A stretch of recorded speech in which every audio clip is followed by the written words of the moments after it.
لبيك عمرة لبيك اللهم لبيك لبيك لا شريك لك لبيك إن الحمد والنعمة لك والملك لا شريك لك لبيك لبيك اللهم لبيك لبيك لا شريك لك لبيك إن الحمد والنعمة لك والملك لا شريك لك لبيك لبيك اللهم لبيك কিভাবে চুমোদয় এটা দেখাচ্ছে ربنا آتنا في الدنيا حسنة وفي الآخرة حسنة وقنا عذاب النار لبيك اللهم لبيك لبيك لا شريك لك لبيك إن الحمد والنعمة لك والملك لا شريك لك لبيك لبيك اللهم لبيك لبيك لا شريك لك لبيك إن الحمد والنعمة لك والملك لا شريك لك لبيك بسم الله الله أكبر যে বিষয়টা দেখাচ্ছে এটা হলো যদি ভিতরে একদম ভিড় থাকে আমরা সরাসরি গিয়ে চুমু দিতে না পারি তাহলে সিস্টেমটা হলো হযরত আসওয়াদ পাথরের দিকে এভাবে ইশারা করে বিসমিল্লাহি আল্লাহু আকবার বলে দুই হাতে চুমু খেলে কি হবে আপনার চুমু দেওয়ার যে হকটা ছিল এটা আদায় হয়ে যাবে জি সামনে ربنا آتنا في الدنيا حسنة وفي الآخرة حسنة وقنا عذاب النار لبيك اللهم لبيك لبيك لا شريك لك لبيك إن الحمد والنعمة لك والملك لا شريك لك لبيك لبيك اللهم لبيك لبيك لا شريك لك لبيك إن الحمد والنعمة لك والملك لا شريك لك لبيك بسم الله الله أكبر ربنا آتنا في الدنيا حسنة وفي الآخرة حسنة وقنا عذاب النار لبيك اللهم لبيك لبيك لا شريك لك لبيك إن الحمد والنعمة لك والملك لا شريك لك لبيك لبيك اللهم لبيك لبيك لا شريك لك لبيك إن الحمد والنعمة لك والملك لا شريك لك لبيك بسم الله الله أكبر ربنا آتنا في الدنيا حسنة وفي الآخرة حسنة وقنا عذاب النار لبيك اللهم لبيك لبيك لا شريك لك لبيك إن الحمد والنعمة لك والملك لا شريك لك لبيك لبيك اللهم لبيك لبيك لا شريك لك لبيك إن الحمد والنعمة لك والملك لا شريك لك لبيك بسم الله الله أكبر ربنا آتنا في الدنيا حسنة وفي الآخرة حسنة وقنا عذاب النار اللهم صل على محمد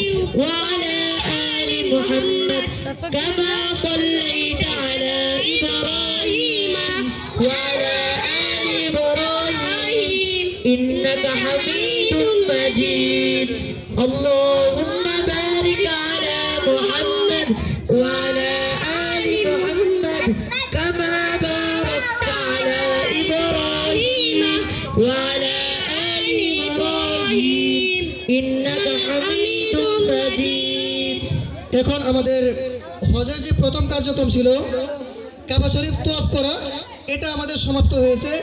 এখন তাদের 7টি তওয়াফ সমাপ্ত। তো এখন আমাদের জায়গার সংক্ষিপ্ততার কারণে আমি এখন আমাদের কাবা শরীফটা মঞ্চ থেকে সরিয়ে নিচ্ছি এবং দ্বিতীয় যে কাজটা আমি আপনাদেরকে দেখাচ্ছি। আসলে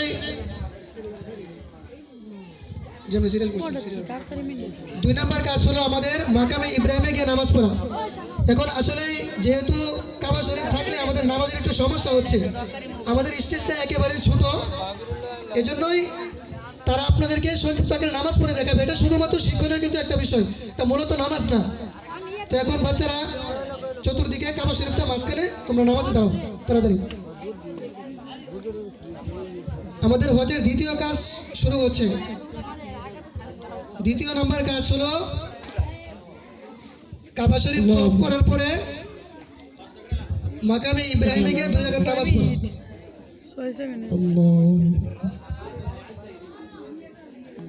الله أكبر الله الله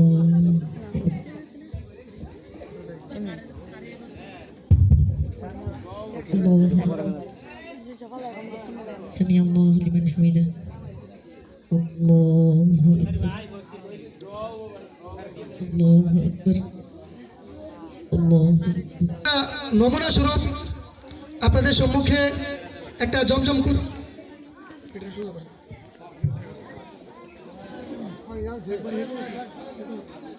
এখন নমুনা স্বরূপ বাচ্চারা গিয়া জমজম কূপ থেকে পানি পান করবে। আসলে পানি পান করাটা জরুরি না, এখানে পানিটা কিভাবে পান করতে হয় এটা দেখানো হলো আমাদের মূল মাকসাদ। তো আমাদের বাচ্চারা এখন হজের দ্বিতীয় কাজ সমাপ্ত করে তৃতীয় কাজে চলে যাচ্ছে। এখন দেখবেন জমজম কূপের পানি কিভাবে পান করতে হয়। জি, হজের তৃতীয় কার্যক্রম শুরু হচ্ছে।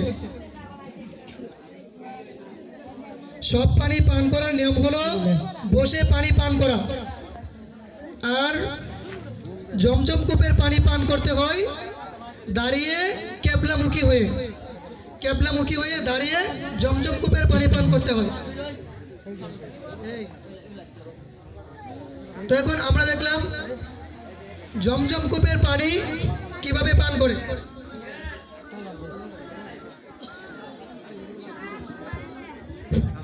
এখন আমাদের তৃতীয় কার্যক্রম শেষ। তৃতীয় কার্যক্রমের পরে চতুর্থ কাজ হলো আমাদের সাফা মারওয়া সাই করা।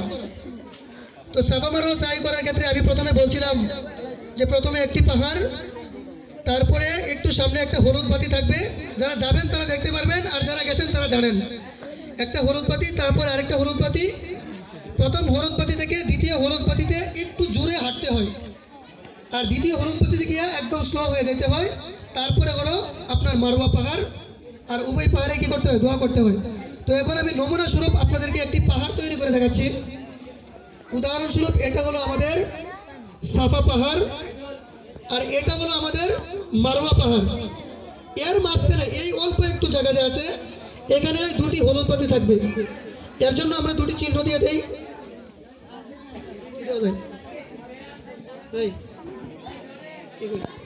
আপনার এখানে এসে একটু জোরে দৌড় দিতে হয়, এখানে এসে স্লো হতে হয়। এটা যারা যাবেন তারা দেখতে পারবেন। তো এখন তারা এটা নমুনা স্বরূপ আপনাদেরকে দেখাবে যে কিভাবে সাফা মারওয়া সাই করতে হয়। আমরা আবারও জানি ওইটা হলো সাফা পাহাড়, এটা হলো মারওয়া পাহাড়, আর মাঝখানে এই দুটো হলো আমাদের সবুজ বাতি। এখন তারা দেখাবে কিভাবে সাফা মারওয়া সাই করে।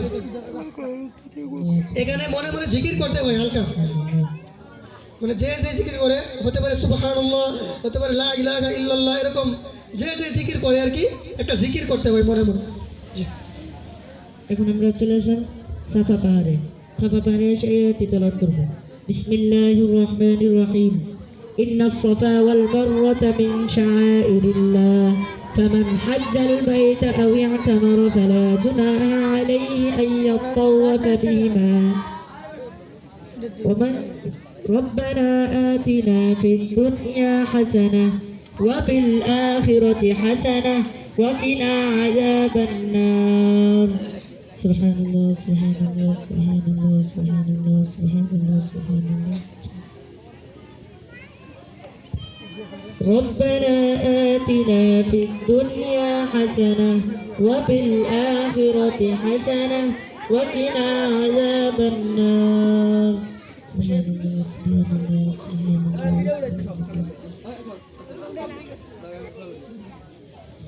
ربنا آتنا في الدنيا حسنة وفي الآخرة حسنة وقنا عذاب النار. سبحان الله سبحان الله سبحان الله سبحان الله سبحان الله سبحان الله. ربنا آتنا في الدنيا حسنة وفي الآخرة حسنة وقنا عذاب النار. سبحان الله سبحان الله سبحان الله سبحان الله.